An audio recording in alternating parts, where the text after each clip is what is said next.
वाह रे भौजी भौंसरी वाली वाह बहुत अच्छा कि हर जइबा बाबू तहरा के ना दे। ए भौजी तहरा पता नहीं किए हम इतना पेलन कि तू देबू आ देवला के बाद में आके हम झाँटो छिलबू। तो क्या हाल बा, आज हम फिर से बात कर ले बनी अशोक कर बेला भाई। आज के वीडियो बहुते गान फाल बा, ऐसे कहल चाहता नहीं कि वीडियो को पूरा देखा बहुत मजा आई। तो वीडियो बना के बस एक ही मकसद बा, एक ही मकसद रहला आप सभी को दिल से हंसाने के लिए, ना किसी को दिल को ठेस पहुँचाने के लिए। तो वीडियो को पूरा देखा, देखला के बाद में भूल जाओ। तो बिना कोनो लाना लहसुन के आज के वीडियो स्टार्ट करते नहीं। भैया भौजी से झाड़ पूछता हमरा से पूछे ना कौन गलती भइल बा। तहार गलती ये बानू कि तू भौजी के पटा के झाँट ना छिलता रहा। वैसे भौजी तारे खिसियाल बिया। हम तारे साफ साफ कहल चाहता भैया, अगर तू भौजी के प्यार कहल चाहता तो पहले भौजी के झाँट छिल, और बाद में भौजी खुश हो तो कहे कि हाँ हम तोरे के दे हम। अच्छा ठीक है। भगावत तारू दूर छुआवत नहीं। ए बुढ़ छुनर भैया तू क्या चाहता रहा कि भौजी तहा के बोला के छुआ दे बस तो मन बढ़ जाए। ना ना ना भौजी ऐसा गलती ना कर चाहती है। वैसे भौजी तहा के दूर बेलगावत है लेकिन छुआवत नहीं किए। हम तार साफ साफ कहल चाहता नहीं। अगर भौजी के छुए के बाद तो पहले भौजी के पैर पकड़ के माफ़ी मांगो तो भौजी अपने से हाँ बताबो।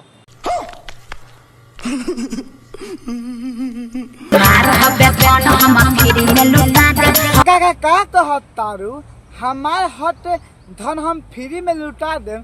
अरे तो बहन चो भौजी तहा धन कैसे बाहू जब हम तारा से प्यार कर ले बानी आ तू हमसे प्यार कर ले बाबू। हम दोनों का हक बा तारा में आ हमरा में, हमारा तारा में बा तारा खाना बा। लेकिन तारा के पहले की इजाजत तू कबू तबे पेल सकता। लेकिन ऐसे मत कह कि फ्री में लुटा देम, ना तो इतना बोझरी पटा के पेलम नू मुतबू कम हकबू ज्यादा।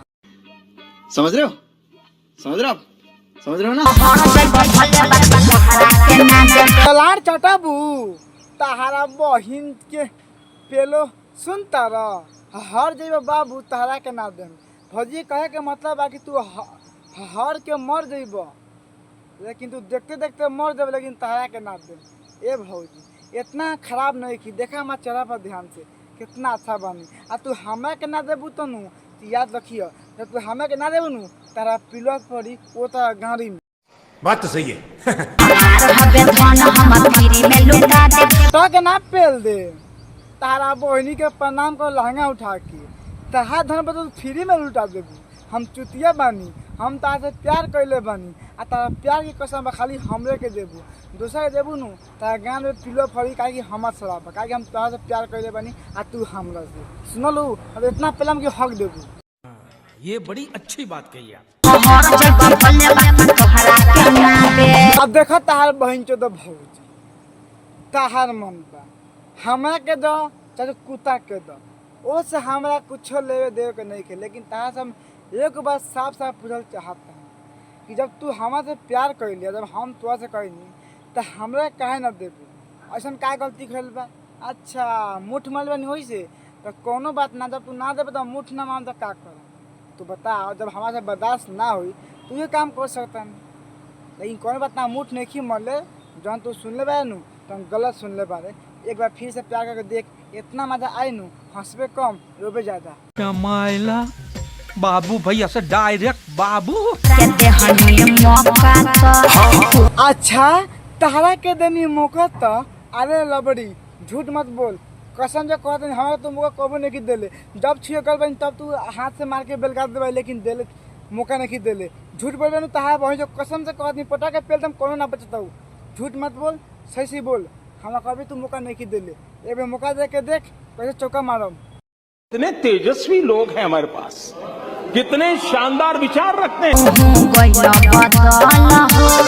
तहार बहन चोदो हो तहरा के देनी मौका तो गैला तू बदल हो। तार बहनी के प्रणाम करो। देखा तारा भाई भौजी कैसे झूठ बोलती है यार, हमरा कहाँ कोई मौका दिल, हम तो मुठ मार के जियतन।